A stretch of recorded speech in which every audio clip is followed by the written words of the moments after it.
नमस्कार, स्वागत है आपका कृषि दर्शन में। आपके साथ मैं हूं अंजू सिंह। कृषि दर्शन आप किसान भाई बहनों को समर्पित ऐसा कार्यक्रम है जिसमें हम आपको बताते हैं कि कैसे आधुनिक तकनीक का इस्तेमाल कर हमारे किसान खेती किसानी को लाभकारी बना सकते हैं। आज के कार्यक्रम में सबसे पहले हम बात करेंगे विज्ञान और किसान की, उसके बाद नजर डालेंगे कृषि स्टार्टअप पर और अंत में बात होगी फार्मिंग इंडिया की। कार्यक्रम की शुरुआत में हम आपको बताएंगे कि कैसे जैव उर्वरक आज के समय की मांग है। उसके बाद आपकी मुलाकात करवाएंगे कामयाब किसान दिलीप तालुकदार से और अंत में विस्तार से जानकारी देंगे मृदा स्वास्थ्य कार्ड के बारे में। तो चलिए शुरुआत करते हैं आज के कृषि दर्शन की। कृषि दर्शन में सबसे पहले बात करते हैं विज्ञान और किसान के, जिसमें आज हम आपको बताएंगे जैव उर्वरकों के बारे में। फसलों की उपज बढ़ाने और उन्हें जहरीले रसायनों से बचाने के लिए लगातार प्रयास किए जा रहे हैं। ऐसे में जैव उर्वरक आज के समय की मांग है। आपको बता दें कि ये हमारे किसानों के लिए और मिट्टी की गुणवत्ता के लिए किसी वरदान से कम नहीं है। इसी दिशा में चौधरी चरण सिंह हरियाणा कृषि विश्वविद्यालय में जैव उर्वरक तैयार किए जा रहे हैं। आइए जानते हैं इसके बारे में विस्तार से।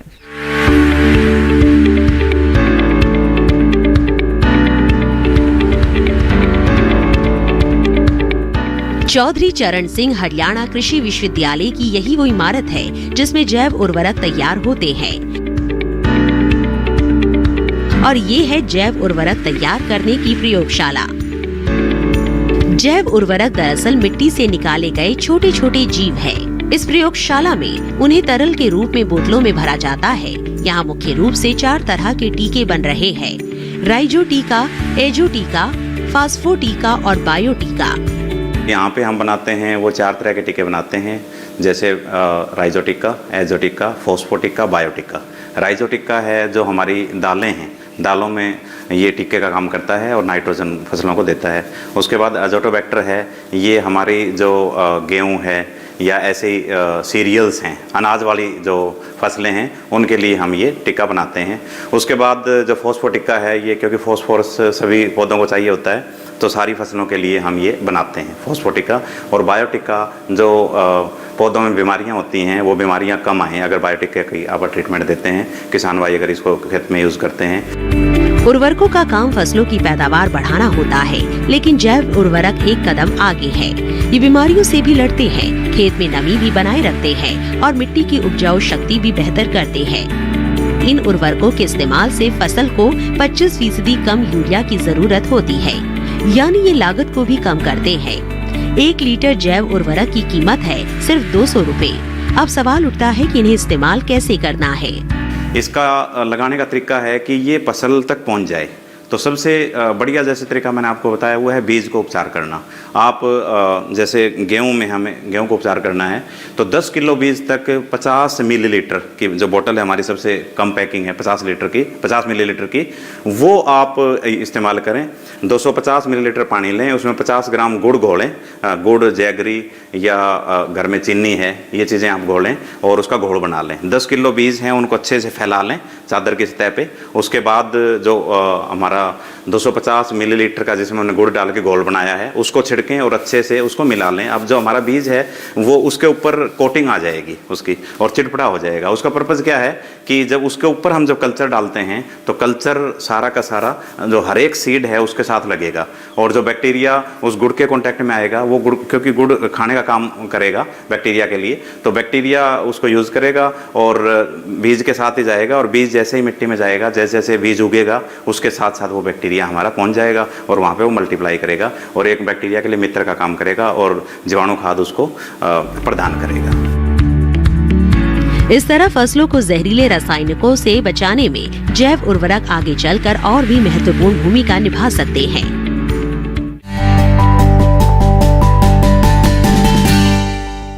तो अभी आपने रिपोर्ट देखी जैव उर्वरक के बारे में। इसी के साथ ही हम वक्त हुआ एक छोटे से ब्रेक का। ब्रेक के बाद जब वापस आएंगे तो बात करेंगे कृषि स्टार्टअप की। कहीं मत जाएगा, देखते हैं कृषि दर्शन, छोटा सा ब्रेक।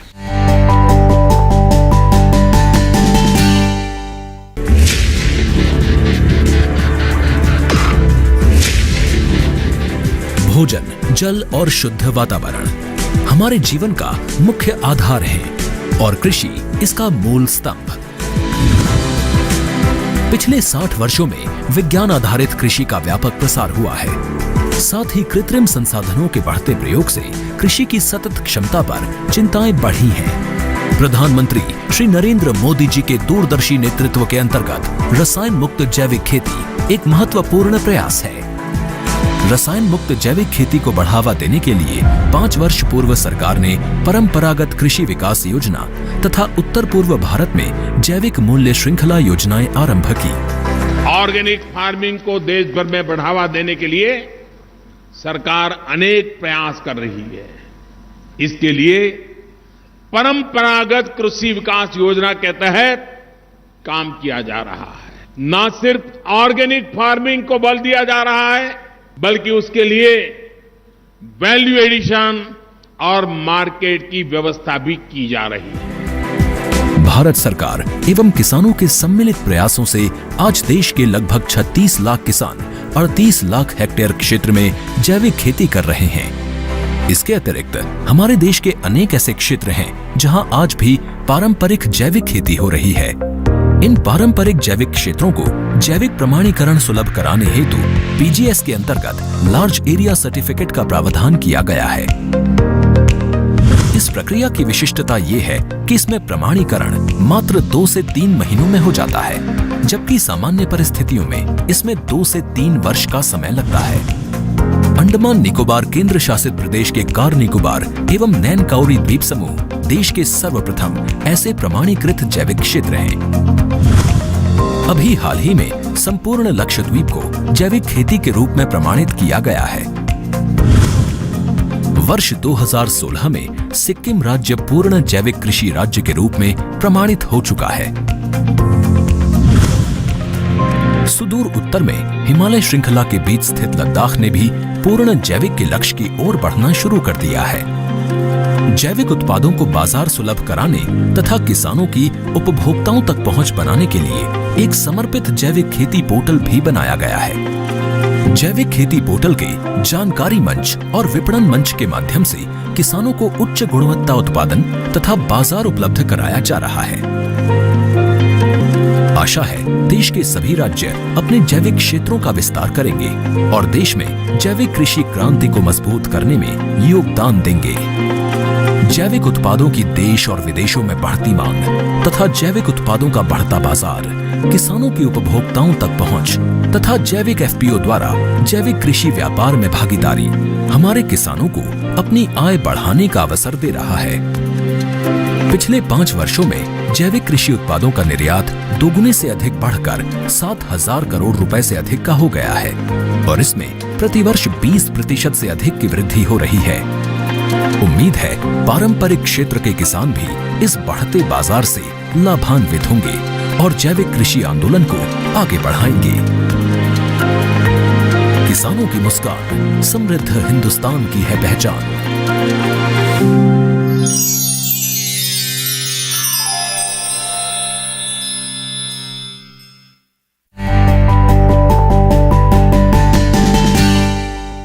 ब्रेक के बाद एक बार फिर आपका स्वागत है। आप देख रहे हैं कृषि दर्शन।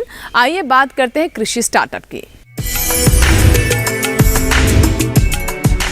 खेती में बढ़ते रसायन के उपयोग से न सिर्फ मिट्टी की गुणवत्ता प्रभावित हो रही है, बल्कि साथ ही मानव स्वास्थ्य पर भी इसका विपरीत असर पड़ रहा है।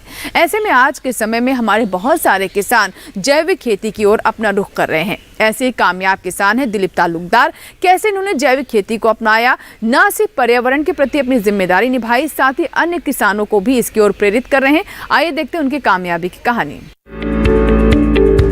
दिलीप तालुकदार असम में टेराई के रहने वाले एक प्रगतिशील किसान हैं। इनके खेत में जैविक विधि द्वारा विभिन्न प्रकार के फल एवं सब्जियों की खेती होती है।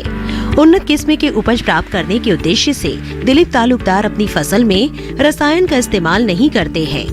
इन्होंने निष्ठ द्वारा प्रशिक्षण भी लिया हुआ है, जिसका इस्तेमाल वे अपनी खेती के कामों में किया करते हैं। वे अपने फार्म में खेती के अलावा पशुपालन भी करते हैं। दिलीप तालुकदार ने अपने फार्म में शुकर पालन करते हैं। इन्होंने पशुओं का खास ख्याल रखा है। बात चाहे खान पान की हो या रखरखाव, वे पशुओं का भरपूर ध्यान रखते हैं। उनका मानना है कि पशुओं के उचित रखरखाव और उन पर खास ध्यान देने से पशुओं का स्वास्थ्य अच्छा होता है, जिसे बाजार में बेचने पर अच्छा दाम भी मिलता है। शुकर पालन करने से दिलीप तालुकदार को काफी आर्थिक लाभ मिला है। दिलीप तालुकदार जैविक विधि अपनाकर विभिन्न प्रकार की सब्जियों की खेती करते हैं। वे अपनी फसलों में किसी भी प्रकार के रसायन का उपयोग नहीं करते हैं। दिलीप तालुकदार ने अपने फार्म में अमृत ऑर्गेनिक के नाम से जैव उत्पादन इकाई की स्थापना की है, जहां जैविक उर्वरक का उत्पादन होता है। इनके फार्म में TP16 नाम का उर्वरक तैयार होता है, जो कि पूरी तरह से जैविक है, जिसका उचित मात्रा में छिड़काव कर दिलीप तालुकदार खेत में अनचाहे ढंग से उगे खरपतवार को नियंत्रित करते हैं। दिलीप तालुकदार ने अपने गांव में जैविक खेती को बढ़ाने का लक्ष्य रखा है। साथ ही वे अपने आसपास के किसानों को भी जैविक विधि द्वारा तैयार उर्वरक मुहैया कराते हैं, ताकि उन किसानों को भी खेती बाड़ी में लाभ मिल सके। दिलीप तालुकदार अपने फार्म में खेती, पशुपालन के अलावा मछली पालन भी करते हैं। स्थानीय मछलियों के साथ साथ वे विभिन्न प्रकार की मछलियों का पालन करते हैं। साथ ही इन्होंने चाय बगीचे भी लगा रखे हैं, जहां से उन्हें ऑर्गेनिक चाय प्राप्त होती है। दिलीप तालुकदार ने अपने जैसे कई उभरते किसानों को राह दिखाने का काम किया है। इनके फार्म में गांव और इसके आसपास के कई ग्रामीण किसान काम करते हैं। तो भी आपने जाना जैविक खेती के बारे में, कैसे दिलीप तालुकदार ने जैविक खेती को अपनाया है और उन्हें इसमें काफी सकारात्मक परिणाम देखने को मिल रहे हैं। इसी के साथ ही यहाँ वक्त हुआ एक छोटी सी ब्रेक का। ब्रेक के बाद जब वापस आएंगे तो बात करेंगे फार्मिंग इंडिया की। कहीं मत जाएगा, बने रहे कृषि दर्शन के साथ। छोटा सा ब्रेक।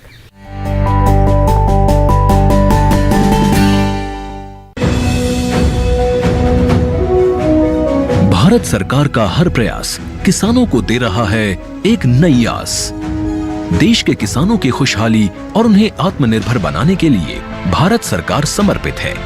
प्रधानमंत्री श्री नरेंद्र मोदी जी के नेतृत्व में कृषि क्षेत्र में किए गए निरंतर प्रयासों के फलस्वरूप देश खाद्यान्न व बागवानी के क्षेत्र में आत्मनिर्भर हो चुका है और देश में दलहन का उत्पादन भी बढ़ा है। इसी तरह भारत सरकार ने खाद्य तेलों के उत्पादन को बढ़ाने के भी अनेक प्रयास किए हैं।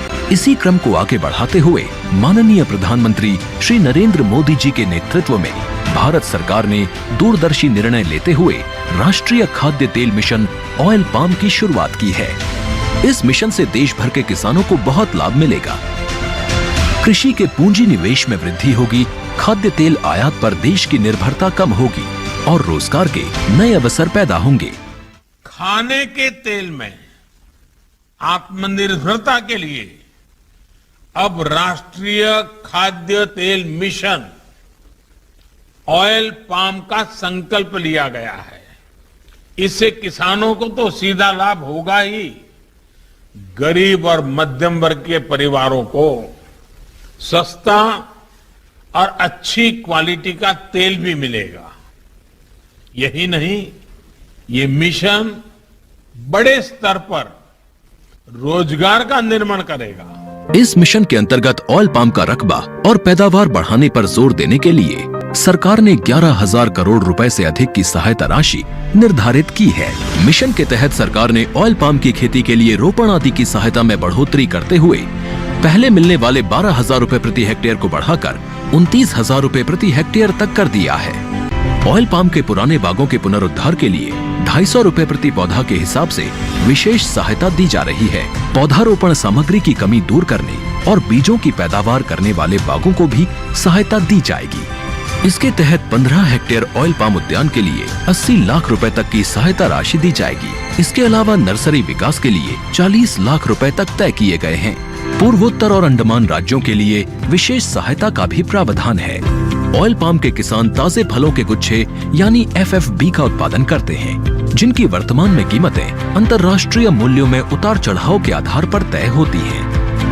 पहली बार केंद्र सरकार ताजे फलों के गुच्छे की कीमत के लिए किसानों को आश्वासन दे रही है। ये व्यवहार्यता मूल्य यानी VP कहलाएगा, यानी किसानों को कोई घाटा नहीं होने दिया जाएगा। व्यवहार्यता मूल्य VP तय करने की शुरुआत 1 नवंबर से होगी और अगले वर्ष 31 अक्टूबर तक जारी रहेगी। इसे ऑयल पाम वर्ष कहा जाएगा। इस योजना के तहत वर्ष 2025-26 तक ऑयल पाम का रकबा 6.5 लाख हेक्टेयर सृजित करने और कच्चे ऑयल पाम की पैदावार वर्ष 2025-26 तक 11.20 लाख टन पहुंचाने का लक्ष्य निर्धारित किया गया है। सरकार के इस महत्वपूर्ण निर्णय से देश में ऑयल पाम की खेती करने वाले किसानों में विश्वास पैदा होगा और वे खेती का रकबा बढ़ाएंगे। इस तरह पाम ऑयल का उत्पादन भी बढ़ेगा, जिससे किसानों की आय बढ़ेगी और ग्रामीण अर्थव्यवस्था भी सुदृढ़ होगी।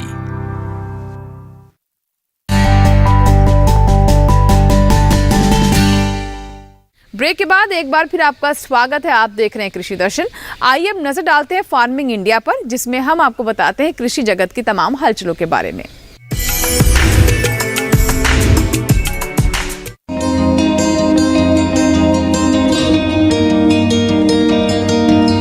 दिल्ली स्थित विज्ञान भवन में बांस विकास मिशन पर राष्ट्रीय कार्यशाला का आयोजन किया गया। ये कार्यक्रम नीति आयोग द्वारा आयोजित किया गया। इस अवसर पर केंद्रीय विज्ञान और प्रौद्योगिकी मंत्री डॉक्टर जितेंद्र सिंह, नीति आयोग के उपाध्यक्ष डॉक्टर राजीव कुमार, नीति आयोग के मुख्य कार्यकारी अधिकारी अमिताभ कांत, नीति आयोग में वरिष्ठ सलाहकार कृषि नीलम पटेल एवं अन्य गणमान्य लोग उपस्थित थे। जैसे आपने ठीक कहा कि प्रधानमंत्री श्री नरेंद्र मोदी की व्यक्तिगत रुचि के परिणाम स्वरूप बांस अथवा बैम्बू, जिसकी बहुत ज़्यादा जानकारी जागरूकता नहीं थी इस देश में, हालांकि सबसे अधिक शायद रिजर्व हमारे पास है, लेकिन विडंबना ये थी कि हमारा बैम्बू बाहर चला जाता था और बाहर के देश उसी में से बैम्बू प्रोडक्ट बना करके 5-6 हज़ार करोड़ रुपए मात्र अगरबत्ती का तजारत करते थे हिंदुस्तान से। तो आप देखिए कि हमारा सरमाया बाहर जाता था और उनको आत्मनिर्भर बनाता था, बल्कि आत्मनिर्भर भारत को आत्मनिर्भर बनाना। तो हमें इस बात का गर्व भी है और कि प्रधानमंत्री जी ने इस ओर तवज्जो दी।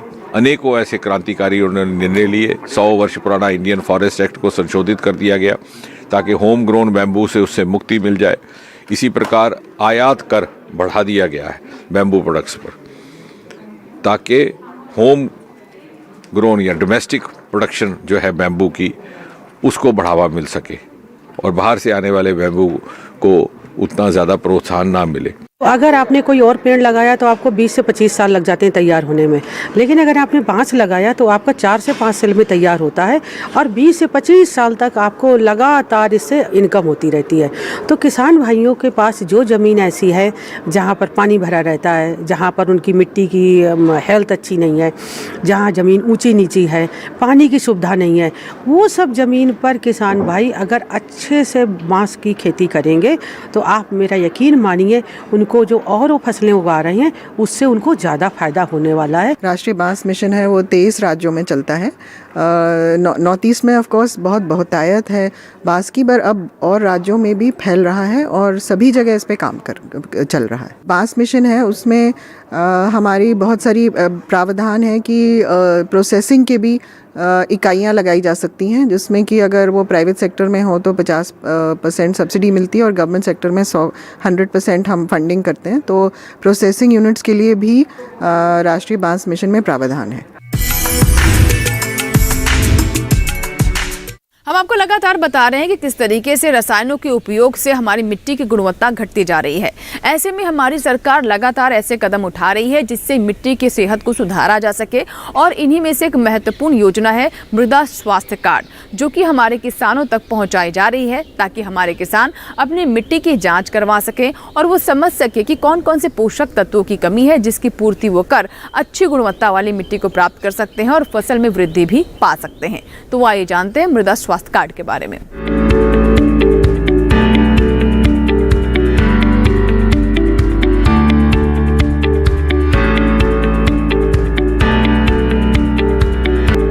मिट्टी की कमजोर सेहत का असर फसलों की पैदावार और गुणवत्ता दोनों पर पड़ रहा है।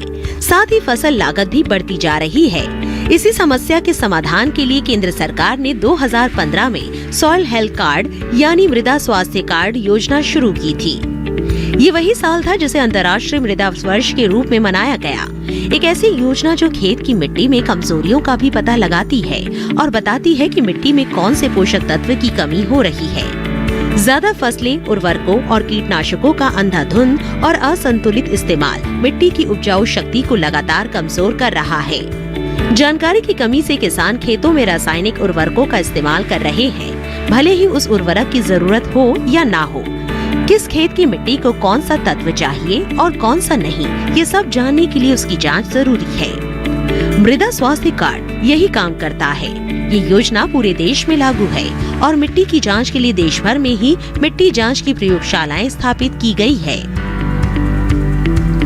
जांच के बाद मिट्टी के गुण दोष की सूची तैयार होती है और फिर किसान को ये बताया जाता है कि उन्हें खेत में कौन सा पोषक तत्व कितनी मात्रा में डालना है। परीक्षण से ये भी पता चल जाता है कि किसान को कौन सी फसल बोनी चाहिए। अगर किसान कोई और फसल बोना चाहे तो अधिकारी फिर उसी फसल के हिसाब से पोषण का सुझाव देंगे। ये योजना सभी 14 करोड़ किसानों के लिए बिल्कुल मुफ्त है। इस कार्ड का एक पोर्टल बना हुआ है, किसान वहां से भी अपना कार्ड प्रिंट करवा सकते हैं। इस पोर्टल पर 21 भाषाओं में खेती के बारे में बहुत सारी जानकारी उपलब्ध है।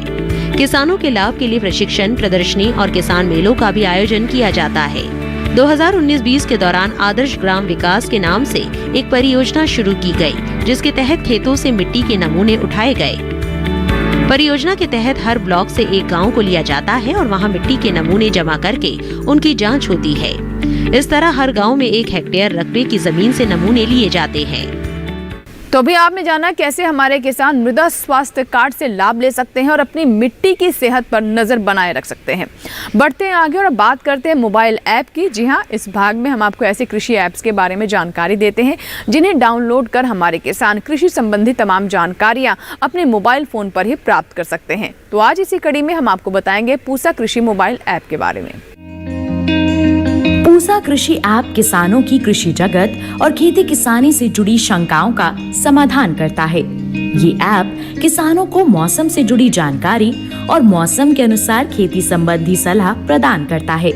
इस ऐप के जरिए भारत सरकार और कृषि वैज्ञानिक किसान भाइयों को खेती किसानी से जुड़ी नई तकनीकों के बारे में जानकारी देते हैं। पूसा कृषि मोबाइल ऐप भारतीय कृषि अनुसंधान परिषद द्वारा किसानों के हित में विकसित और लॉन्च किया गया है।